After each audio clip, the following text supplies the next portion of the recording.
ngrungokke sliramu sing tak tresnani.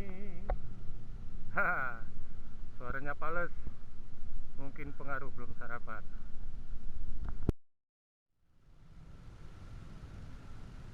Halo rekan Indonesia sekalian dimanapun berada, apa kabar? Assalamualaikum warahmatullahi wabarakatuh. Semoga kita semua selalu dalam keadaan sehat walafiat. Amin. Pada pagi hari ini kita berada di Taman Alat Stasiun Klimatologi Sumatera Utara.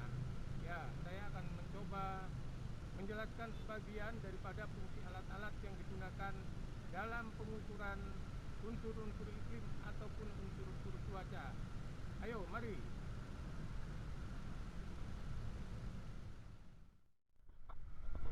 Ya, posisi kita saat ini adalah berada di Taman Alat, yaitu suatu area ataupun lapangan yang di dalamnya dipasang alat-alat yang digunakan dalam pengukuran unsur iklim ataupun unsur cuaca.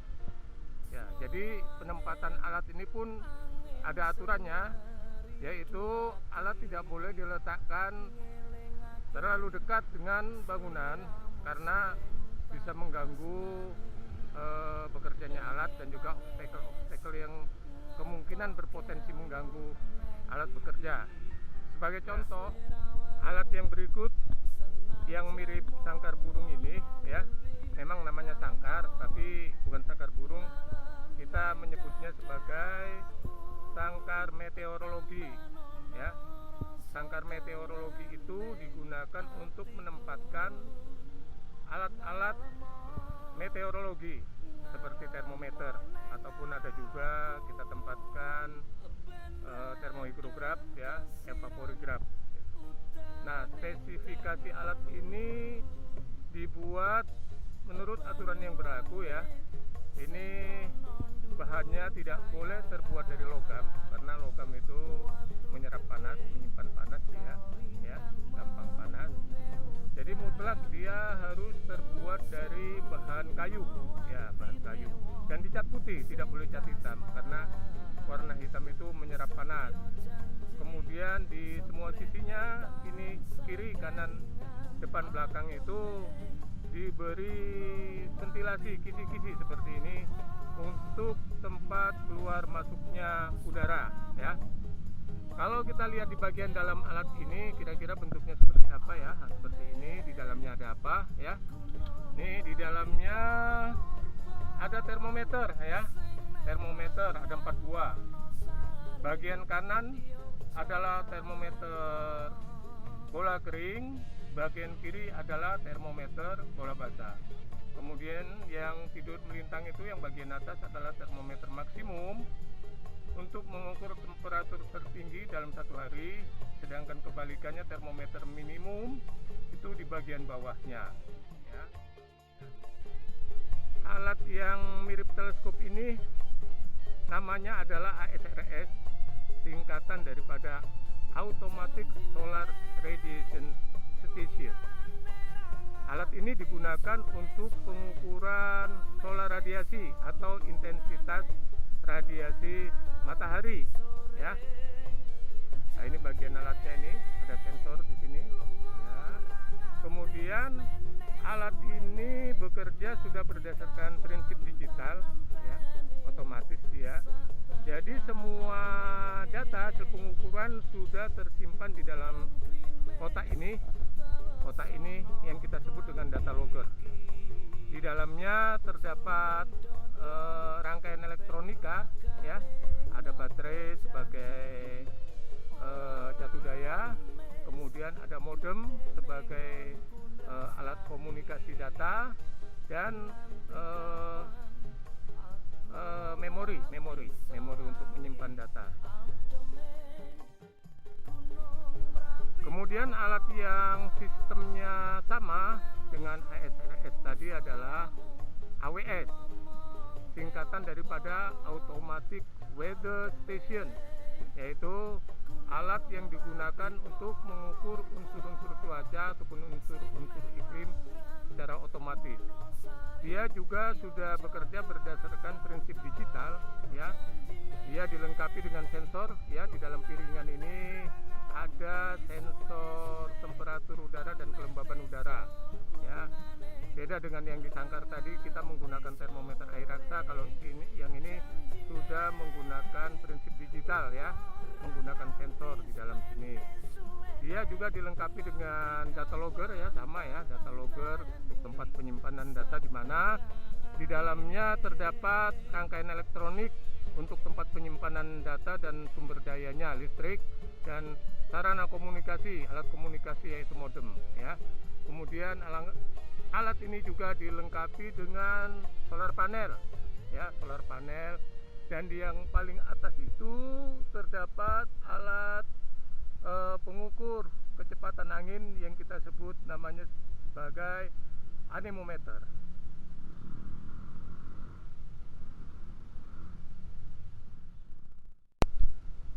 Alat yang ini adalah bernama penakar curah hujan tipe observatorium, ya. Jadi alat ini bekerja dan cara mengoperasikannya juga sangat sederhana sekali, sangat mudah, ya. Nanti kalau ada hujan turun, dia akan masuk melalui corong ini, ya, masuk ke dalam airnya, kemudian terkumpul di sini. Di sini dia akan terkumpul, ya. Selanjutnya esok pagi jam 7 kita akan melakukan pengukuran dengan menggunakan gelas ukur, ya. Kita tampung di sini. Ini ada kerannya, nanti kita buka, nanti airnya yang tersimpan di sini akan keluar, tertampung di dalam gelas ukur. Terus kita ukur itu berapa besar curah hujan yang tertampung di dalam alat ini. Demikian. Kemudian alat yang berbentuk menara ini memang namanya ya menara iklim mikro, ya. Jadi menara iklim mikro ini dibagi ke dalam 3 level ketinggian. Yang paling bawah itu 4 meter, kemudian yang tengah 7 meter, dan yang bagian atas 10 meter. Jadi setiap level ketinggian itu dilengkapi dengan alat-alat ukur, ya. Yang di dalam sangkar itu seperti yang kita jelaskan sebelumnya, itu terdapat termometer untuk mengukur temperatur udara di level itu. Begitu juga yang ketinggian 7 meter dan 10 meter. Kemudian masing-masing juga dilengkapi dengan cup counter anemometer untuk mengukur kecepatan angin rata-rata. Itu yang bentuknya seperti baling-baling.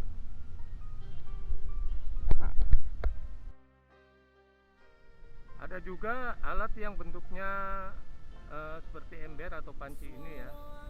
Memang kita menyebutnya panci, ya, tapi panci penguapan atau pan evaporimeter, ya. Digunakan untuk mengukur besarnya penguapan dari tempat terbuka. Tempat terbuka itu misalnya waduk, ya, kolam dan sebagainya. Nah, itu kita bisa ukur besarnya penguapan, ya, dengan menggunakan alat ini, ya. Selanjutnya ada juga alat yang menggunakan bola kaca ini, ya. Sekilas seperti alat yang ada di film-film siri itu, ya. Tetapi ini bukan alat itu, ya. Ini alat namanya Campbell Stock. Campbell Stock digunakan untuk mengukur durasi atau lamanya penyinaran matahari, ya, dari mulai pagi sampai dia sore terbenam, gitu, ya. Jadi alat ini menggunakan bola kaca yang fungsinya seperti ini, lensa cembung yang punya sifat mengumpulkan satu titik api, fokus, ya. Nanti fokusnya itu sering kita gunakan tuh, misalnya kita tidak punya mancis atau korek api untuk membakar, itu kan kita bisa gunakan. Nah, itu kita gunakan prinsip itu di sini, ya. Di sini ada kertas ini pias yang berwarna hitam yang di dalamnya ada skala. Di samping melakukan pengukuran unsur-unsur iklim, maka Stasiun Klimatologi Sumatera Utara juga melakukan pengukuran kualitas udara. Salah satu alat yang digunakan untuk mengukur tingkat kualitas udara adalah bernama PM2,5. PM singkatan daripada particulate matter. lihat di bagian alat PM25 ini ada apa ya. Baik, yang ini adalah bagian daripada alat PM2,5 ya. Di sini ada satu perangkat komputer yang berfungsi untuk alat pengolahan data. Kemudian di bagian bawah ini ada pompa ya, pompa yang berfungsi untuk menghisap udara dari luar. Udara dari luar yang dihisap selanjutnya dianalisa ya di dalam alat analisis seperti ini ya. Ini nanti di sini bisa kita ketahui nilai daripada partikel yang dianalisis oleh alat ini ya. Ini kita lihat sekitar 47,4 mikrogram per meter kubik ya. Kemudian di bagian atasnya ada tersambung pipa ya. Pipa ini terhubung ke bagian eksternal, bagian luar alat ya, di mana tempat keluar masuknya udara ya. Selanjutnya ini adalah alat yang bernama ARWS, singkatan daripada Automatic Rainwater Sampler, digunakan dalam pengukuran kualitas air hujan ya. Jadi yang diukur adalah kualitas air hujannya ya. Jadi alat ini di sini ya ada bejana atau tabung tempat menampung air yang selalu tertutup permukaannya untuk menghindarkan debu masuk ke dalamnya bila tidak terjadi hujan ya. Jadi nanti kalau ada hujan, ini ada sensor di sini. Nanti kalau sensornya ini kena air hujan, nah ini dia penutup ini secara otomatis akan terbuka sendiri dan air hujannya masuk ke dalam.